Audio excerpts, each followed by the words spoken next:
朋友們，歡迎嚟到人生遊樂無限公司 Bunny 嘅頻道啊！今年5月，探馬嘅 Bunny 同埋朋友一行12人參加咗一個江西5天團，行程包括遊覽吉安縣嘅吉州窯，欣賞聞名嘅木葉碗，夜遊撫州市文昌里，體驗氣夢江湖嘅繁華景象，去上饒市睇下奇岩怪石嘅龜峰，暢遊世外桃源一樣嘅角仙村，同埋仿如仙俠世界嘅望仙谷啊！仲有上饒博物館同埋柱溪老街，最後仲去埋名人雕塑園。團費唔使2000蚊，加埋保險費、服務小費、自由活動都唔使3500蚊。從深圳坐高鐵舒舒服服出發，仲要係純玩團冇購物點，呢個行程係唔係又抵玩又有特色呢？快啲同我一齊雲遊江西啦！第一日都幾早啊，朝早8點半就喺福田口岸集合。團友好準時啊！8點40分，領隊已經帶我哋上咗地鐵4號線，坐9個站去深圳北站，車程大概25分鐘，唔使9點3就去到深圳北站啦。今日嘅午餐係自費嘅，大家可以喺深圳北站食定先，或者買定外賣。深圳北站好大㗎，食店多，人都好多。如果想喺深圳北站食嘢呢，記住預留返啲時間啊！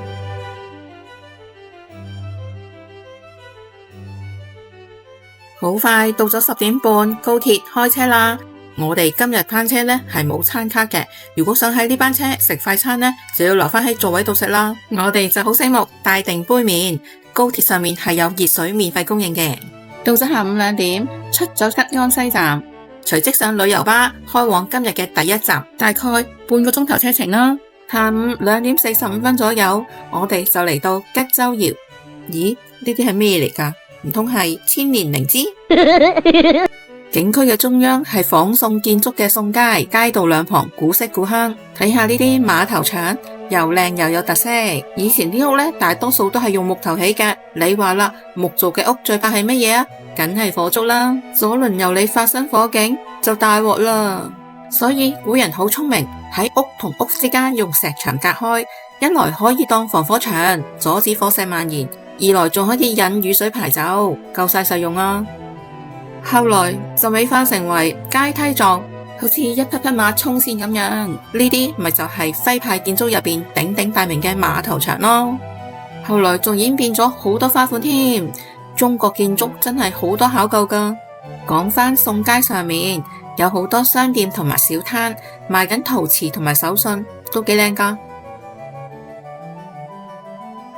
仲有好多小食檔，不過呢個鐘數呢就冇開啦。聽講5·1假期嗰陣啊，好墟冚噶。咦，出租男友乜東東嚟噶？又冇開檔，唔知搞咩呢？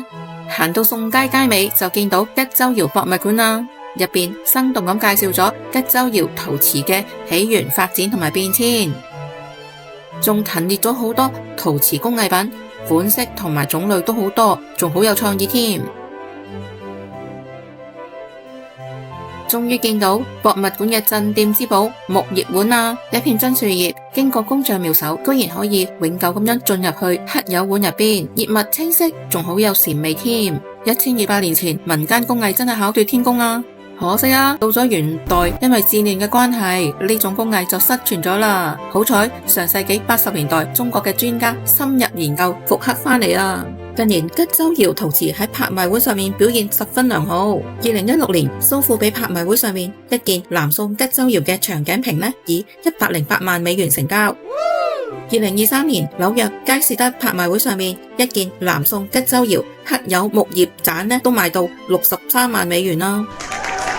大約行到4點左右，仲有好多地方未行啦。不過我哋都要離開啦，繼續坐旅遊巴士前往文昌里。坐咗2個半鐘頭車，約莫7點20分就嚟到文昌里歷史文化街區。即刻依套先。咦，呢間餐廳好多明星推介喎，舞台上面有歡迎關鍵旅行社嘅字句，個場裝修得好靚喎。聽講星期5、6日係有現場表演㗎，可惜今日冇得睇。睇下有咩食先。團餐呢，照顧香港人口味，唔辣，客家菜味道比較濃，不過都唔錯嘅。食飽飽落就自由活動，行下文昌里。呢度唔簡單㗎，係撫州必打卡嘅千年古街。講到文昌里呢個名呢，係因為唐代嗰陣府河堤壩有個文昌宴，佢附近嘅地方就叫做文昌里啦，一路到而家都有過千年歷史噶啦。不過隨住水運衰落，呢一區就慢慢破落啦。直到2015年，撫州市政府先至做歷史文化保育，以戲曲做主題，因為呢度係明代戲曲家湯顯祖嘅鄉下。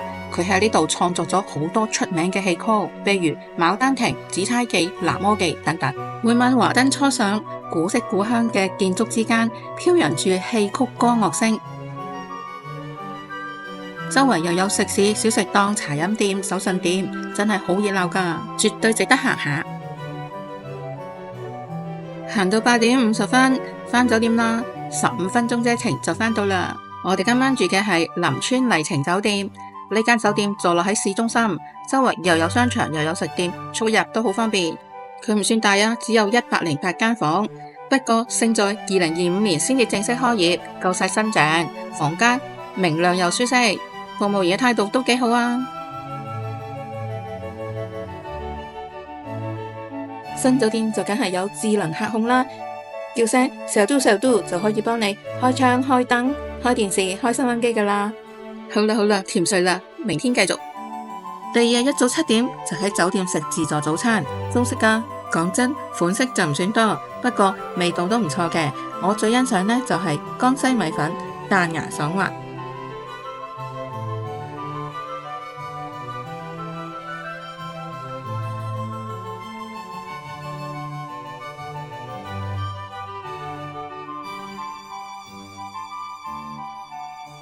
食完早餐8點半就坐旅遊巴出發，車程大概2個鐘。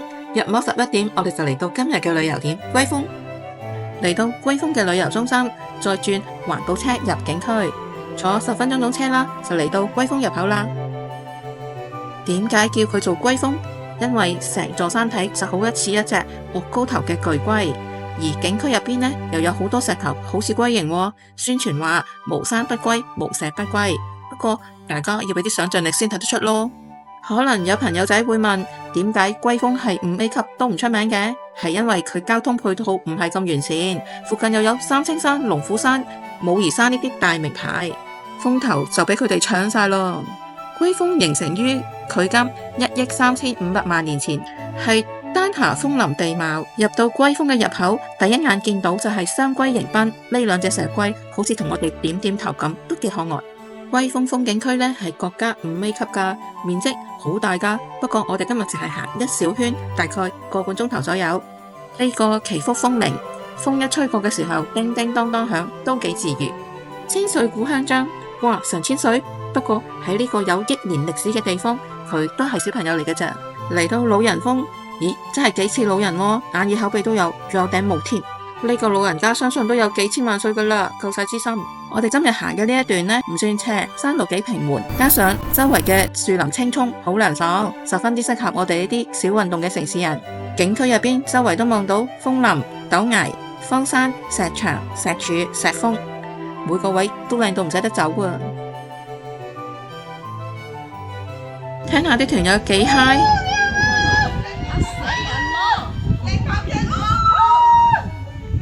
嚟到一線天，兩隻山峰黐得幾埋，習習山峰隨峽谷吹過，夏天都涼浸浸啊！行出峽道又係一片闊落嘅天地，呢塊石頭似唔似龜啊？呢一塊又似唔似大石龜啊？好漢坡，顧名思義，行到呢度就係好漢啦。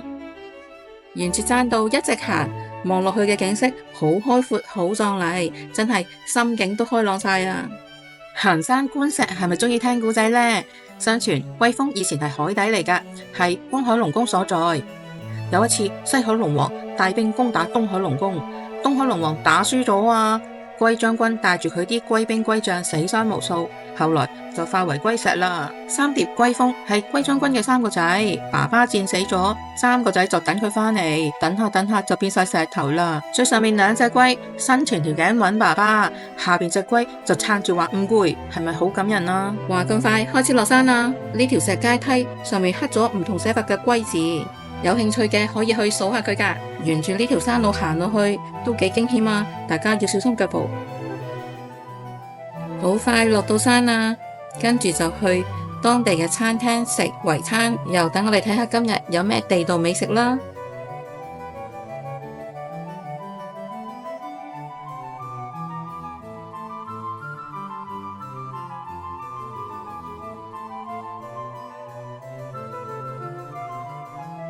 食完飯就繼續坐旅遊巴前往覺仙村風景區，車程唔使個半鐘。覺仙村係一座以東漢山村同埋傳統文化為主題嘅度假村。東漢時期有個覺元大仙，如果大家有打開三國嘅電腦遊戲，都會識得佢㗎。佢係幫孫權㗎。民間有好多關於覺元大仙嘅神仙傳說，據講佢係喺覺仙山羽化成仙嘅，所以呢度就成為咗神仙根據地啦。從2016年開始籌備興建，到咗2020年5月就正式營業，總投資超過17億啊！點知遇上咗疫情啊！好彩疫情之後，好快就以黑馬嘅姿態火速爆紅，而家節假日人流好勁㗎。我哋大概下晝4點鐘就到咗旅遊中心，領隊即刻去搞門票。門券種類好多㗎，最抵最受歡迎嘅玩法就係買80蚊夜遊券，夜晚4點鐘先入場，玩完夜遊之後就翻出去園區外邊住民宿。另外嘅全包套票亦都係好多人中意嘅選擇，一家大細玩足2日1夜，體驗一下神仙嘅逍遙日子。我哋就等領隊安排，跟團就係爽啦。跟住就去入住暗香園酒店，領隊話要行100米啫，點知天公不造美啊，落大雨，仲要行斜坡上去。我哋揸住啫，又拎住篋，行得都幾辛苦啊，真係考驗我哋嘅修仙誠意啦。終於嚟到暗香園酒店，咦，間酒店睇落有啲舊喎，再查翻資料，原來佢2024年先至開業㗎，不過裝修呢就係走復古風，木家私同埋磚牆，好似我哋20年前翻大陸嗰啲酒店咁啊。當然啦，園區仲有其他酒店，好似神仙住處咁嘅，洗心園度假別墅、獨棟木屋、大私家溫泉，推開個窗就見到竹海溪流，仲有專車上落山，同埋 VIP 索道通道免排隊。天鏡台酒店係山上唯一懸崖別墅，全景落地玻璃，向東嘅房仲可以睇到日出添啊！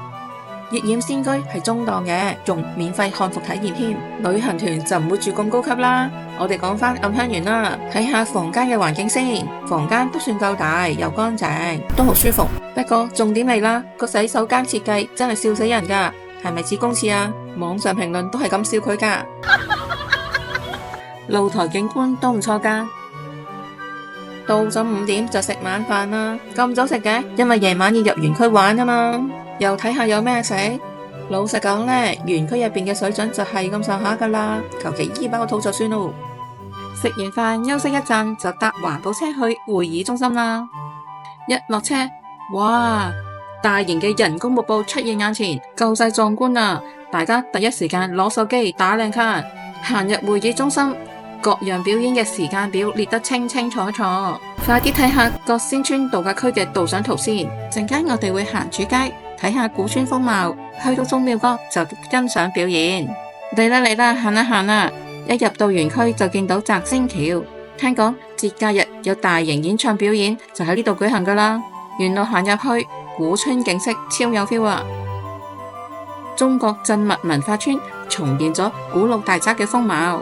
再行入去係一列仿古房屋，全部都係小店同埋食肆，七彩繽紛嘅中國花燈，好有節日氣氛啦！打卡就梗係靚啦。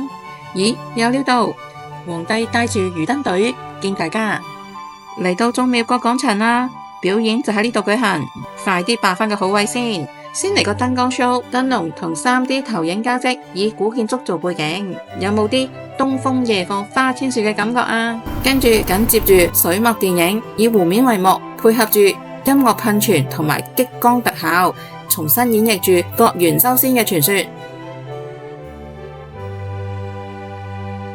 到咗8點零鐘，又有節目啦！民間藝人舞動住燃燒嘅壺具，火花四濺，玩出火虎火環嘅絕技，火花飛嚟飛去，燦爛奪目，睇到個個都嘩嘩聲啊！跟住就係篝火晚會，古街上有時仲會穿梭住嫦娥同埋太上老君啊，真係好得意噶！聽講節假日仲精彩啊，有千燈會、星辰音樂會，仲有煙花 show。過年嗰陣仲有非遺火焰節，好熱鬧，好有年味噶。總之夜遊覺仙村有靚景，有表演，有驚喜。好啦，今晚就到呢度，返酒店做個好夢。第3日一早7點半，又係酒店自助早餐。講真，選擇就唔多啦，水準都係一般啫。不過都要食飽飽先有氣力行山。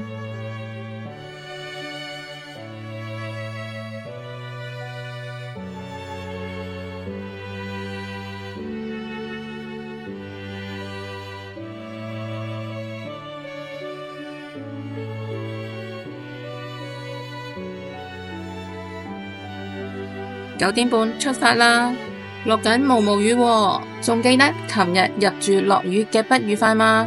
領隊幾好啊，幫我哋爭取咗坐環保車上到去吊車站，但係唔知咩原因喎，車只係去到會議中心就停低啦，司機叫我哋自己行上去喎。唉，國先村嘅安排真係幾亂㗎。好啦，怨都冇用㗎，行啦。一出車，細雨輕飄，沿途嘅景色其實都幾優美㗎，綠油油嘅樹，蒙蒙嘅霧，真係好有仙氣㗎，好似入咗人間仙境預備班咁樣。行咗35分鐘，終於嚟到吊車站啦！一上車真係笑唔出啦，外邊啲霧超大，淨係見到白蒙蒙一片。我哋就蒙查查咁上到天鏡台啦，出咗吊車站，望落去群山藏於一片蒙蒙之中，影出嚟都幾似仙境嘅。又同大家簡介下葛仙山啦。相傳呢度係葛元煉丹飛升嘅地方。傳說話赤烏7年，即係公元244年，葛元喺葛仙山修煉嘅時候，預言自己會喺8月13號去世。到咗嗰日，突然間狂風大作，風停咗之後，弟子發現葛元嘅衫仲喺度，但係人就唔見咗啦。於是就流傳住葛元已經羽化成仙，而葛仙山呢就成為咗道教聖地啦。山上面有玉虛觀、大葛仙殿等呢啲古建築。不過今日咁大霧，想睇清楚啊，難啲咯。而我就喺網上面揾到張清晰嘅相俾大家睇下。逛咗陣山頂，霧始終唔散啦，於是我哋就坐返吊車落山啦。點知神奇嘅事就發生咗啦！沿途霧漸漸散開，慢慢結到綠色嘅山巒，彎彎嘅溪流，景色好靚啦！之前盲飛嘅遺憾補返晒啦，好開心啊！到咗11點半就返到葛仙村啦，又遊覽下園區嘅日間景色先。小橋流水，青磚灰瓦，哇，悠悠古韻撲面而來。我哋喺度慢慢行下、傾下、影下相，真係好舒服啊！到咗12點半，我哋就喺園區入邊食午餐。呢兩隻店長唔怕人，好可愛啊 ！Hello， 餐廳嘅水準都唔錯啊，菜式都幾新穎，比起暗香園就好太多啦。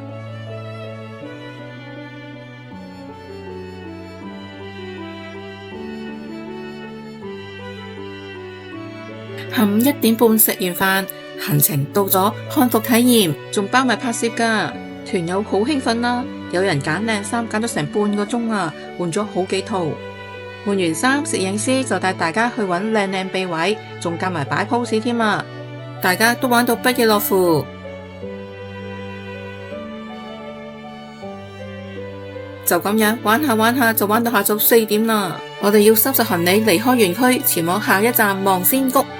坐咗足足2粒鐘車，終於嚟到望仙谷門口啦。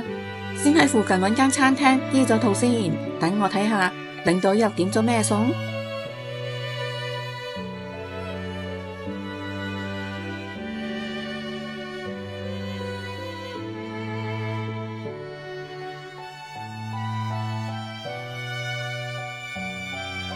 食完飯入谷啦，門票140蚊一位，小朋友就70蚊。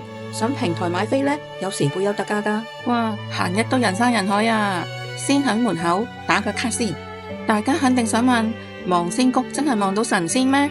真係唔講得笑啊！呢個仙係指三國時代嘅胡超，佢係司馬懿嘅老師，據講同諸葛亮一樣咁叻㗎。但係佢好夠任性啊！曹操請佢出山都唔去啊，匿喺望仙坑修仙。據講最後仲飛升咗添啊！講返轉頭啦，望仙坑其實係一條普通嘅村仔，近代村民係靠採石材為生，直到2007年，因為環保問題，石場關咗，冇咗收入，條村一度就變窮啦。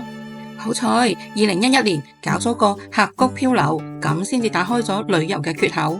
到咗2017年就大手筆花咗28億起咗澗北文化古村，先至有今日嘅望仙谷。全部建築依山而建，隨手影都好似仙俠劇嘅截圖， AI 造圖都係咁上下咋。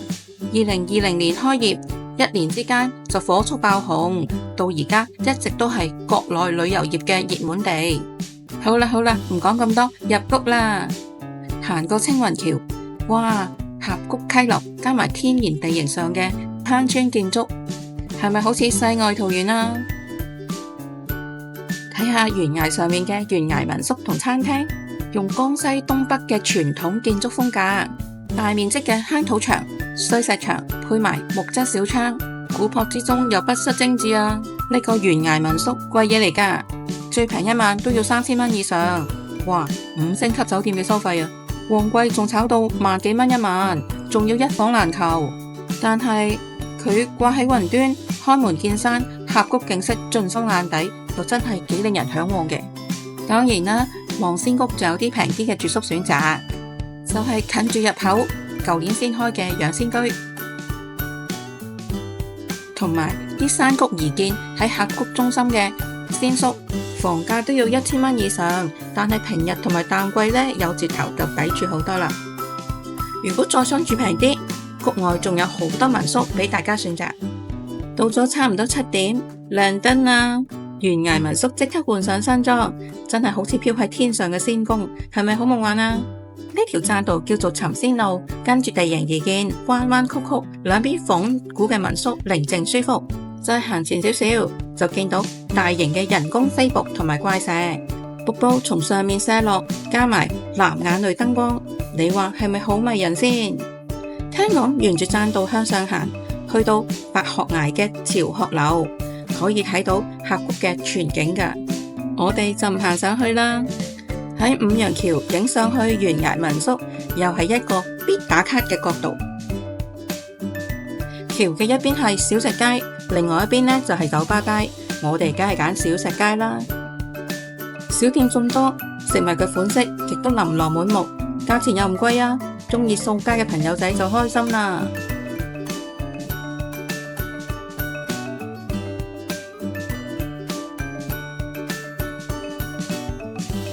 仲有漢服店，好多遊客都着住漢服周圍影相，好有氣氛。行去作風街，仲可以睇下當地嘅手工藝品，買下手信。咦，月亮出嚟啦，華燈初上，條條小巷，中環交錯，有嘢食，有嘢睇，好熱鬧啊！咦，另一邊又有個大月光嘅，哦，原來係人工㗎，又做得幾似幾盞鬼喎。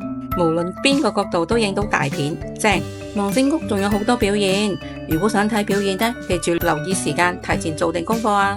行到8點零回程啦，喺攬月橋回頭望，真係唔捨得走啊！講真呢，望仙谷唔算大，不過有自然風光，又有靚靚造景，加埋江西小食同埋表演，又幾值得一遊嘅。行到8點零鐘返酒店啦，車程大概1個鐘。我哋今晚住嘅係上窰博悅酒店，2013年開業，2020年重新裝修。房間都幾新淨清潔，設備都好齊全啦。好啦，晚安啦，聽日繼續。到咗第4日，行程就輕鬆好多啦。8點鐘又係酒店自助早餐。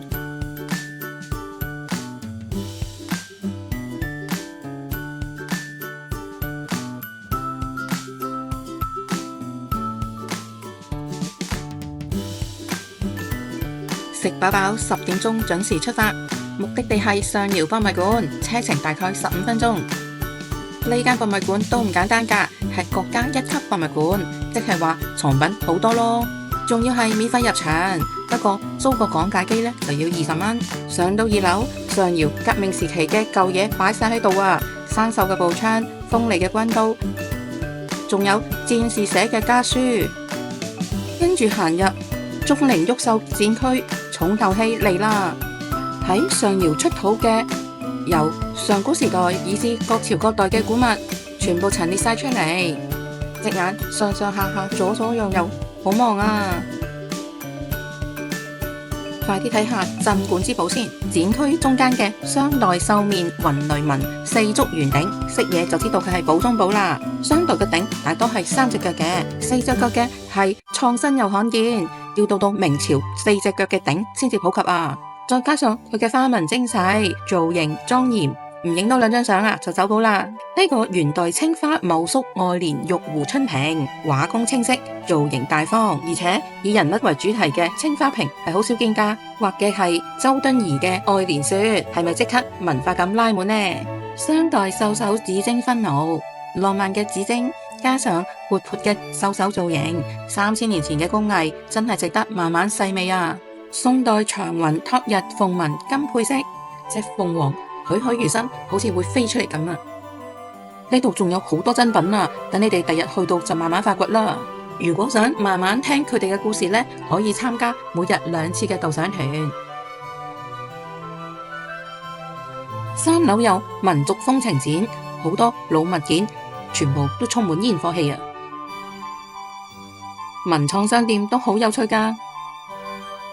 好啦，博物館之旅就到此為止，又去下一個站主溪老街，車程大概15分鐘。主溪老街係上饒另一個大型旅遊項目，但係今朝嚟到好清靜啊，直情好似被廢棄咁添啊！你睇下，中午時分，食肆、咖啡店、文菜小店全部都冇開，不過嚟都嚟到咯，就入去睇下啦。呢度係以徽派明清民居為噱頭嘅，絕對唔係仿建㗎，全部由安徽徽州、江西廬源嗰邊搬過嚟㗎，一磚一瓦拆開，編晒號，再搬過嚟，逐件拼翻好。復原之後話，連木頭上面嘅紋路都同舊時一模一樣㗎，真係大工程。呢個鑑古觀今嘅牌匾望入去，而家係婚宴場地，門口塊空地擺滿咗酒席。如果再配埋民族表演呢，諗落都幾有 feel。見到新人嘅婚紗相，我衷心祝福呢對新人新婚快樂，永結同心。行入去老班行，本來應該係擺滿咗工藝體驗工作坊，而家呢就靜英英，唔知夜晚會唔會熱鬧啲呢？隔籬龍尾巷都差唔多，冇晒市井煙火氣啊！行到街尾就見到仙岩塔，聽講行到上去，成個老街嘅白牆黛瓦、柱溪水道，完全盡收眼底。呢座圍起晒嘅就係老街嘅鎮街之寶五鳳樓，佢係清代尚書汪尤敦嘅府邸，最靚呢就係佢10個翼角，好似5隻鳳凰展翅咁樣，所以就叫做五鳳樓咯。講到呢度，大家有冇留意到呢度嘅門口啊，都係好細噶。同北方嘅四合院朱紅大門或者江南園林嘅開門見山嘅闊門係完全唔同噶。原來細門係徽派建築嘅特色。明清時期上饒多山多匪患，門口做細啲低調啲就唔會惹賊佬注意咯。但係你哋又睇下門楣上面嘅雕刻，精緻到不得了啊！呢啲係咪就係低調嘅奢華呢？雖然今朝呢度就靜咗啲，但係呢個景點都好努力咁救亡緊㗎。今年嘅7夕同埋11國慶都有電視台嚟到搞大型節目，聽講嗰陣人流好旺㗎。不過比起國仙村同埋望仙谷，呢度仲有大把進步空間啊！好啦，我哋都餓啦，去食午餐咯。呢一餐都唔錯㗎，大家一齊睇下。食飽飽，我哋就返去今晚入住嘅酒店，亦即係第一晚住嘅林村麗澄酒店，車程大概2個半鐘。啱啦，食飽睡一睡啊！咦，呢架車咁長嘅，原來係要嚟運橋躉㗎，我都係第一次見咋。大概下午4點9就返到酒店，跟住就係自由活動啦。今晚嗰餐係自費嘅，行到8點零就返酒店休息啦。第5日嘅行程依舊係由酒店自助早餐開始，9點鐘準時開車去今日唯一嘅旅遊點撫州名人雕塑園，車程好快啊，18分鐘就到啦。園入邊有好多撫州或者江西出生嘅，又或者喺撫州做過官嘅歷史名人雕塑，呢啲都係歷史教科書入邊嘅名人。一早就見到小朋友扎扎跳做運動，阿叔阿嬸呢就喺度跳健康舞。公園入邊真係活力滿瀉。園入邊有個網紅碟叫做奇運台，企喺中間大聲嗌係有回音噶，因為佢係仿照天壇嘅設計。啲人話企喺度大聲講吉祥嘅說話會有好運回應。沿住路再行入去，見到一座白樓，佢叫做三元樓，寓意住科舉3元及第。佢係參照明朝嘉靖年間一座古三元樓重建㗎。講起呢座樓呢，係有段古㗎。話說明朝有個才子，雖然係神童，但係科舉屢敗，窮到要去鼓樓做敲鐘工啊！佢一邊敲鐘一邊苦讀，3年之後再考，竟然一口氣3元及第啊！即係話鄉試第一名成為解元，會試第一名成為會員，殿試第一名做埋狀元。佢衣錦榮歸之後，就將座樓改咗名做三元樓。個公園好大㗎，我哋行到10點3就離開，去食午飯。咁早就食午飯？係啊，因為11點15就要離開富州，坐車去吉安西站啦，車程足足要2小時15分鐘㗎。